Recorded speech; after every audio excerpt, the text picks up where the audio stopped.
નમસ્કાર. Alpha high school Junagadh, ધોરણ 8, વિષય ગણિત, ચેપ્ટર 1, સમય સંખ્યા. આજે આપણે સમય સંખ્યાઓ વિશે અભ્યાસ કરીશું. ગણિત શાસ્ત્રમાં આપણે વારંવાર સુરેખ સમીકરણોનો ઉકેલ મેળવીએ છીએ. સુરેખ સમીકરણ, એક ઉદાહરણ લઈએ. x + 2 = 5. આ એક સુરેખ સમીકરણ છે. આ સુરેખ સમીકરણનો ઉકેલ મેળવવા માટે આપણે x ની કિંમત મેળવવી. x માં 2 ઉમેરતા 5 મળે તો x એ કઈ સંખ્યા છે? x ની કઈ કિંમત સમીકરણનું સમાધાન કરે છે? તો આપણે જોઈ શકીએ કે x માં 2 ઉમેરતા 5 મળે તો x બરાબર 3 એ સમીકરણનું સમાધાન કરે છે. x બરાબર 3 એ સમીકરણનો ઉકેલ છે. તો આ જે સમીકરણ છે એનો ઉકેલ પ્રાકૃતિક સંખ્યા મળે છે. પ્રાકૃતિક સંખ્યા એટલે કેવી સંખ્યા? બધી જ ધન પૂર્ણાંક સંખ્યાઓ પ્રાકૃતિક સંખ્યાઓ છે. એને ગણતરીની સંખ્યાઓ તરીકે પણ ઓળખવામાં આવે છે. એમાં બધી જ ધન પૂર્ણાંક સંખ્યાઓનો સમાવેશ થાય. પ્રાકૃતિક સંખ્યા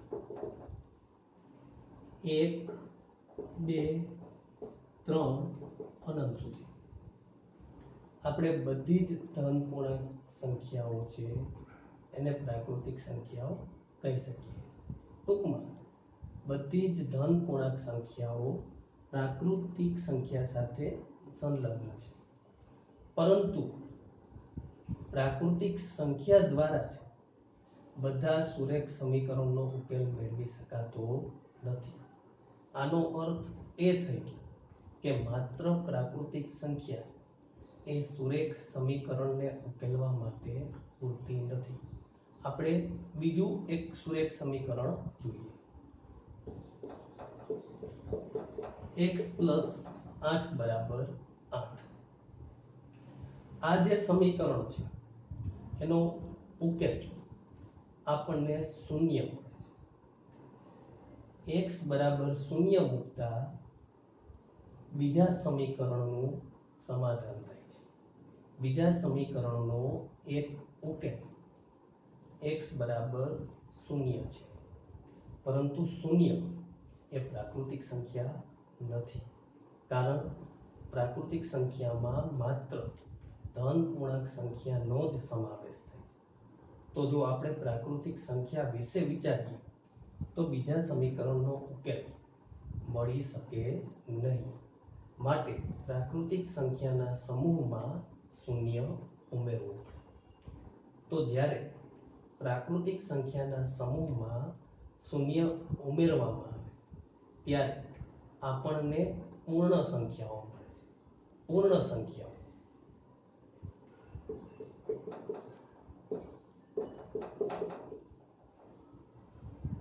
પૂર્ણ સંખ્યાઓ સંખ્યા 0, 1, 2, 3. 0, 1, 2, 3 એ પૂર્ણ સંખ્યાઓ છે. પ્રાકૃતિક સંખ્યામાં 0 ઉમેરતા આપણને પૂર્ણ સંખ્યા મળે.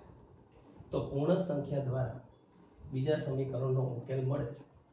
કારણ કે x ની કિંમત આપણે કોઈ પણ ધન પૂર્ણાંક લઈએ તો સમીકરણનું સમાધાન થતું નથી. કારણ કે કોઈ પણ ધન પૂર્ણાંકમાં 8 ઉમેરતા 8 મળી શકે નહીં. આનો એકમાત્ર ઉકેલ x બરાબર 0 છે. પરંતુ 0 એ પ્રાકૃતિક સંખ્યા નથી. તો પ્રાકૃતિક સંખ્યા છે એ કેટલાક સુરેખ સમીકરણને ઉકેલવા માટે પૂરતી નથી. એ જ પ્રમાણે પૂર્ણ સંખ્યા છે એના દ્વારા પણ કેટલાક સમીકરણો છે એનો ઉકેલ મળી શકતો નથી. આપણે ત્રીજું એક સુરેખ સમીકરણ વિચારીએ. x + 8 = 5. કોઈ સંખ્યા છે x જેમાં 8 ઉમેરતા આપણને 5 મળે તો આનો જવાબ શૂન્ય કે ધન પૂર્ણાંક આવી શકે નહીં, કારણ કોઈ પણ સંખ્યામાં 8 ઉમેરતા 8 થી વધારે સંખ્યા મળે, 8 થી ઓછી સંખ્યા મળી શકે નહીં જો આપણે શૂન્ય અને ધન પૂર્ણાંક વિશે વિચારીએ. પણ અહીં જવાબ આપણને ઋણ પૂર્ણાંક મળશે. 8 છે એમાંથી 3 માઈનસ કરીએ એટલે x બરાબર -3 મૂકતા ત્રીજા સમીકરણનું સમાધાન થાય છે. તો પૂર્ણ સંખ્યાઓ છે એના દ્વારા પણ કેટલા સુરેખ સમીકરણને ઉકેલી શકાતા નથી. આપણે ઋણ પૂર્ણાંક વિશે પણ વિચારવું પડે. તો જ્યારે ઋણ પૂર્ણાંક શૂન્ય અને ધન પૂર્ણાંક બધાને સાથે લેવામાં આવે ત્યારે આપણને પૂર્ણાંક સંખ્યાઓ મળે છે. પૂર્ણાંક સંખ્યાઓ -1 0 1 અનંત બધી જ ઋણ પૂર્ણાંક સંખ્યાઓ શૂન્ય અને બધી જ ધન પૂર્ણાંક સંખ્યાઓ એનો સમાવેશ પૂર્ણાંક સંખ્યાઓમાં થાય છે. પ્રાકૃતિક સંખ્યા માત્ર ધન પૂર્ણાંક સંખ્યા, જ્યારે એમાં શૂન્ય ઉમેરવામાં આવે ત્યારે આપણને પૂર્ણ સંખ્યા મળે અને જ્યારે એમાં ઋણ પૂર્ણાંક ઉમેરવામાં આવે ત્યારે આપણને પૂર્ણાંક સંખ્યા મળે. તો શું આપણે એવું વિચારી શકીએ કે પૂર્ણાંક સંખ્યા દ્વારા બધા જ સુરેખ સમીકરણનો ઉકેલ મળી શકે? તો આપણે એક ઉદાહરણ લઈએ. ચોથું 2x બરાબર 1. શું આ સમીકરણ છે એમાં x બરાબર કોઈ પણ પૂર્ણાંક સંખ્યા લેવાથી સમીકરણનું સમાધાન થાય ખરું? એનો જવાબ આવશે ના, કારણ કે કોઈ પણ પૂર્ણાંક સંખ્યા આપણે લઈએ એનો 2 સાથે ગુણાકાર કરીએ તો ક્યારેય આપણને 1 મળે નહીં. તો આનો જવાબ શું આવે? x બરાબર 1/2. 1/2 એનો 2 સાથે ગુણાકાર કરવાથી 1 જવાબ આવે છે. તો અહીં x બરાબર 1/2 અથવા 1/3 1/2 એમ મૂકવાથી સમીકરણનું સમાધાન થાય છે. પણ 1/2 પૂર્ણાંક સંખ્યા નથી. તો આ જે બાબત છે એ આપણને સમય સંખ્યા તરફ દોરી જાય છે. સમય સંખ્યાઓ છે એ કેવી સંખ્યાઓ છે? સમય સંખ્યામાં કઈ કઈ સંખ્યાનો સમાવેશ થાય છે?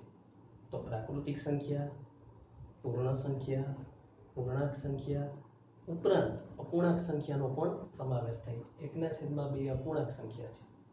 તો પૂર્ણાંક સંખ્યા, અપૂર્ણાંક સંખ્યા એ સમય સંખ્યામાં સમાવિષ્ટ છે.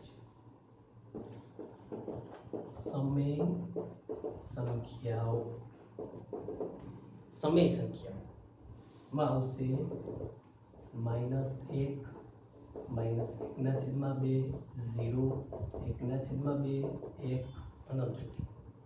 એમાં પૂર્ણાંક પણ આવે, અપૂર્ણાંક પણ આવે અને શૂન્ય પણ આવે. એટલે પૂર્ણાંક સમય સંખ્યા છે, અપૂર્ણાંક સમય સંખ્યા છે, શૂન્ય સમય સંખ્યા છે.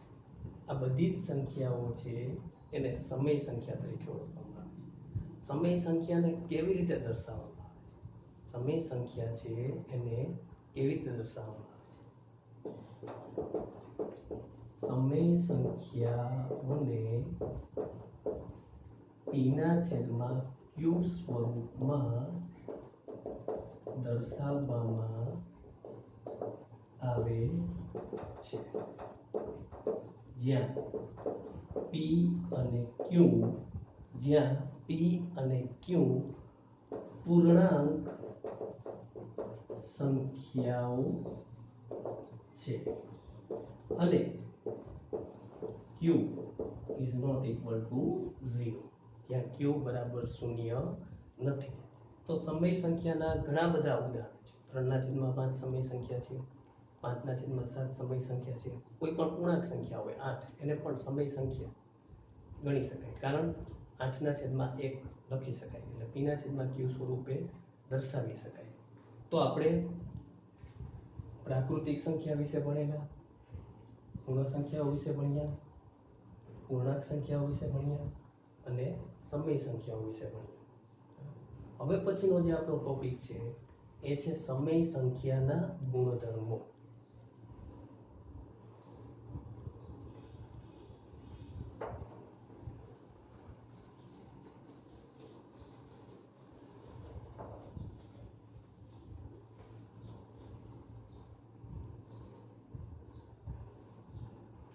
સમય સંખ્યાના ગુણધર્મો.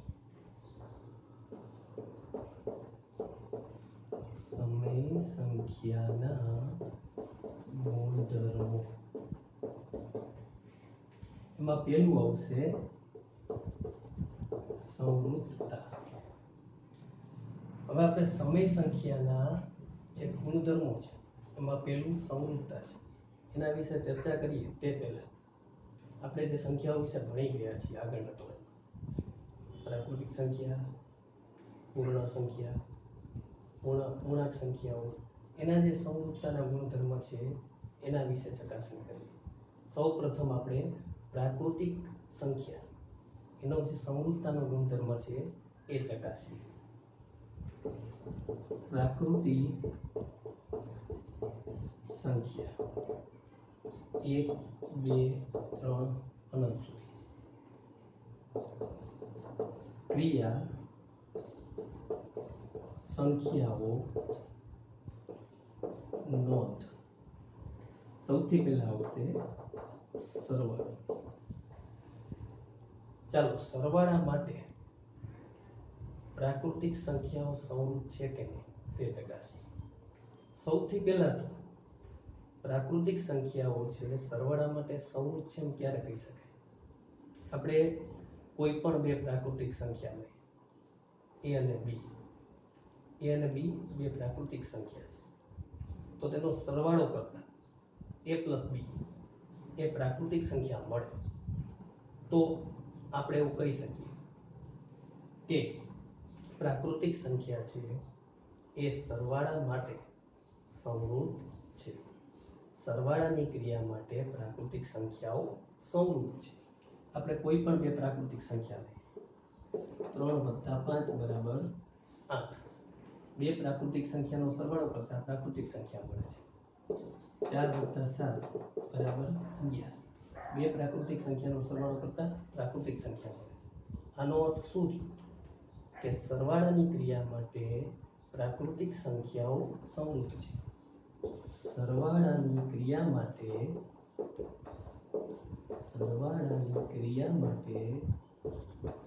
પ્રાકૃતિક સંખ્યાઓ સંવૃત્ત છે. એટલે બે પ્રાકૃતિક સંખ્યાનો સરવાળો હંમેશા પ્રાકૃતિક સંખ્યા મળે છે. બાદબાકી માટે વિચારીએ. બાદબાકી બે પ્રાકૃતિક સંખ્યાની બાદબાકી 3 - 5 = -2. 3 માંથી 5 બાદ કરીએ છીએ. 3 છે પ્લસ છે, ધન છે, 5 છે ઋણ છે. તો જ્યારે બે સંખ્યાની નિશાની જુદી જુદી, એક પ્લસ હોય બીજી માઇનસ હોય, ત્યારે હંમેશા બાદબાકી થાય છે.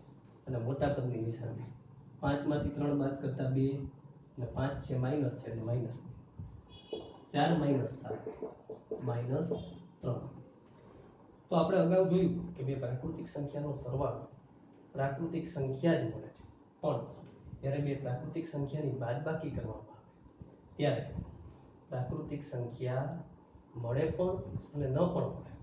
એટલે આપણે 5 - 3 કરીએ તો 2 મળે, 7 - 4 કરીએ તો 3 મળે, તો પ્રાકૃતિક સંખ્યા મળે. પણ બધી જ પ્રાકૃતિક સંખ્યા એટલે 4 માંથી 7 બાદ કરીએ, 3 માંથી 5 બાદ કરીએ તો આપણને ઋણ પૂર્ણાંક મળે, એટલે પૂર્ણાંક સંખ્યા મળે, પ્રાકૃતિક સંખ્યા મળતી નથી. બાદબાકીની ક્રિયા માટે પ્રાકૃતિક સંખ્યા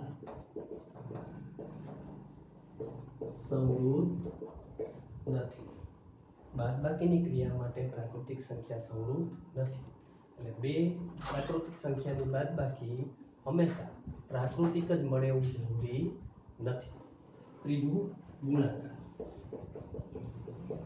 બે પ્રાકૃતિક સંખ્યાનો ગુણાકાર 3 × 5 = 15. તો અહીં બે પ્રાકૃતિક સંખ્યાનો ગુણાકાર છે પ્રાકૃતિક સંખ્યા છે. તેથી ગુણાકારની ક્રિયા માટે પ્રાકૃતિક સંખ્યા સંવૃત છે. ગુણાકારની ક્રિયા માટે પ્રાકૃતિક સંખ્યા સંવૃત છે. ભાગાકાર 3/5 બરાબર 3/5 અપૂર્ણાંક મળે, સમય સંખ્યા મળે. તેથી ભાગાકારની ક્રિયા માટે પ્રાકૃતિક સંખ્યા સંવૃત નથી. ભાગાકારની ક્રિયા માટે પ્રાકૃતિક સંખ્યા સંવૃત નથી. આપણે જોયું કે સરવાળા અને ગુણાકારની ક્રિયા માટે પ્રાકૃતિક સંખ્યાઓ સંવૃત છે. એટલે બે પ્રાકૃતિક સંખ્યાનો સરવાળો કરવાથી હંમેશા પ્રાકૃતિક સંખ્યા જ મળે. બે પ્રાકૃતિક સંખ્યાનો ગુણાકાર કરવાથી હંમેશા પ્રાકૃતિક સંખ્યા જ મળે. તો આપણે પ્રાકૃતિક સંખ્યાનો જે સંવૃતતાનો ગુણધર્મ છે એની ચકાસણી કરી. પ્રાકૃતિક સંખ્યા સરવાળા અને ગુણાકારની ક્રિયા માટે સંવૃત છે, જ્યારે બાદબાકી અને ભાગાકારની ક્રિયા માટે સંવૃત નથી. હવે આપણે પૂર્ણ સંખ્યા વિશે વિચારીએ. પૂર્ણ સંખ્યા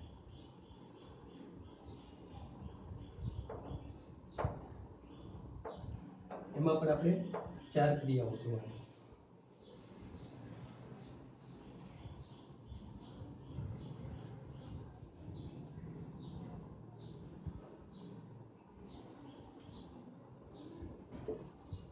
પૂર્ણ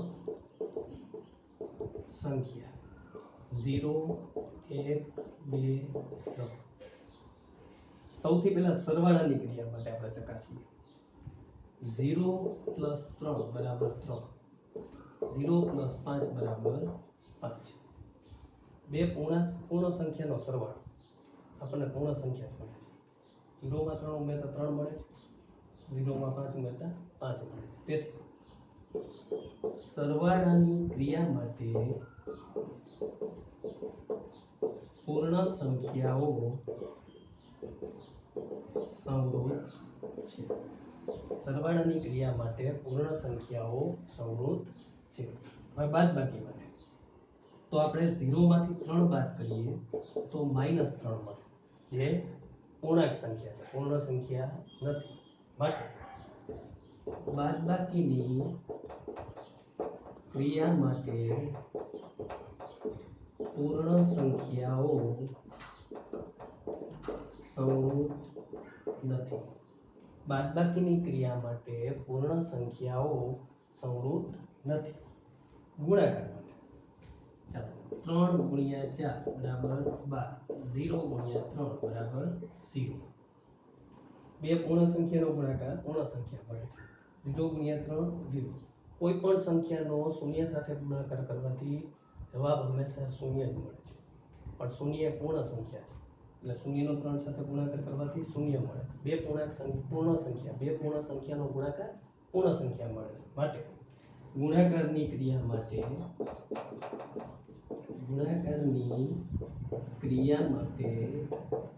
પૂર્ણ સંખ્યાઓ સંવૃત છે. હવે ભાગાકાર માટે ચકાસીએ. તો ભાગાકારમાં આપણે શૂન્ય છે એનો ભાગાકાર કોઈ પણ સંખ્યા વડે કરશું એટલે 0/3 તો જવાબ 0 આવશે. એટલે બે પૂર્ણ સંખ્યાનો ભાગાકાર પૂર્ણ સંખ્યા મળે છે. પણ માત્ર શૂન્યનો ભાગાકાર, બીજી કોઈ સંખ્યાનો આપણે ભાગાકાર કરીએ, 1નો 3 વડે ભાગાકાર કરીએ તો આપણને 1/3 સમય સંખ્યા મળે છે, પૂર્ણ સંખ્યા મળતી નથી. તેથી ભાગાકારની ક્રિયા માટે પૂર્ણ સંખ્યાઓ સંવૃત નથી. ભાગાકારની ક્રિયા માટે પૂર્ણ સંખ્યાઓ સંવૃત નથી. એટલે આપણે સરવાળાની ક્રિયા માટે જોયું, બાદબાકીની ક્રિયા માટે, ગુણાકારની ક્રિયા માટે અને ભાગાકારની ક્રિયા માટે. તો જ્યારે બે પૂર્ણ સંખ્યાનો સરવાળો કરવામાં આવે ત્યારે હંમેશા પૂર્ણ સંખ્યા જ મળે છે. જ્યારે બે પૂર્ણ સંખ્યાનો ગુણાકાર કરવામાં આવે ત્યારે પણ હંમેશા પૂર્ણ સંખ્યા જ મળે છે. પણ બાદબાકી અને ભાગાકારના કિસ્સામાં આપણે જ્યારે બે પૂર્ણ સંખ્યા છે એની બાદબાકી કરીએ તો પૂર્ણ સંખ્યા મળે એવું જરૂરી નથી, કે બે પૂર્ણ સંખ્યાનો ભાગાકાર કરીએ તો પણ પૂર્ણ સંખ્યા મળે એવું જરૂરી નથી. માટે બાદબાકી અને ભાગાકારની ક્રિયા માટે પૂર્ણ સંખ્યાઓ સંવૃત નથી, જ્યારે ગુણાકાર અને સરવાળાની ક્રિયા માટે પૂર્ણ સંખ્યાઓ સંવૃત છે. આપણે પ્રાકૃતિક સંખ્યા વિશે જોયું, પૂર્ણ સંખ્યા વિશે જોયું. હવે આપણે પૂર્ણાંક સંખ્યાઓ વિશે જોઈએ. પ્રાકૃતિક સંખ્યાઓ છે એ સરવાળા અને ગુણાકારની ક્રિયા માટે સંવૃત છે, જ્યારે બાદબાકી અને ભાગાકારની ક્રિયા માટે સંવૃત નથી. એ જ પ્રમાણે પૂર્ણ સંખ્યાઓ એ પણ સરવાળા અને ગુણાકારની ક્રિયા માટે સંવૃત છે, જ્યારે બાદબાકી અને ભાગાકારની ક્રિયા માટે સંવૃત નથી. તો હવે આપણે પૂર્ણાંક સંખ્યાઓ એના સંવૃતતાના ગુણધર્મની ચકાસણી કરવાની છે. પૂર્ણાંક સંખ્યા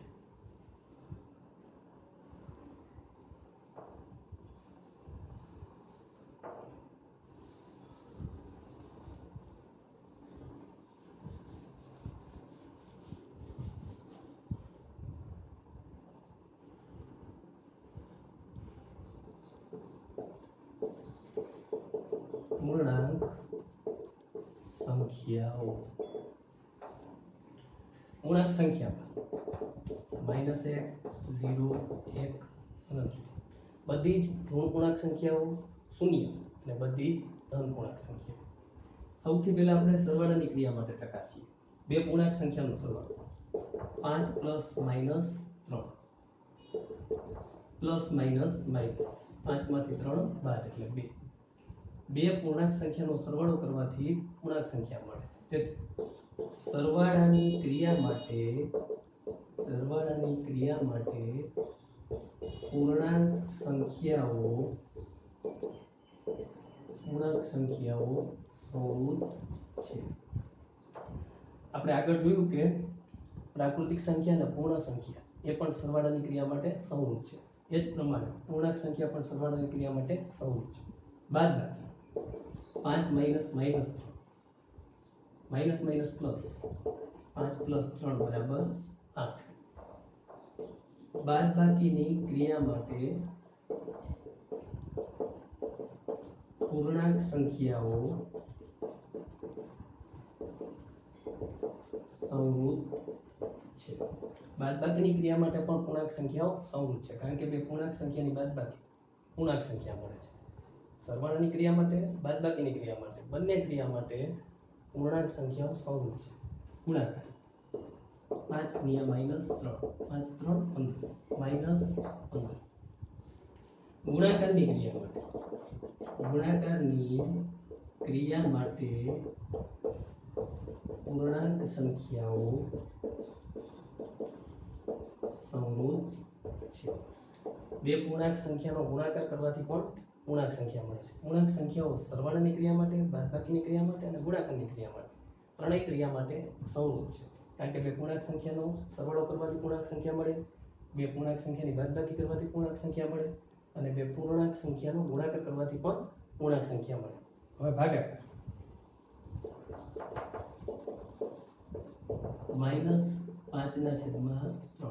ત્યાં આપણે પૂર્ણાંક સંખ્યા મળતી નથી, આપણને સમય સંખ્યા મળે છે. તેથી ભાગાકારની ક્રિયા માટે પૂર્ણાંક સંખ્યાઓ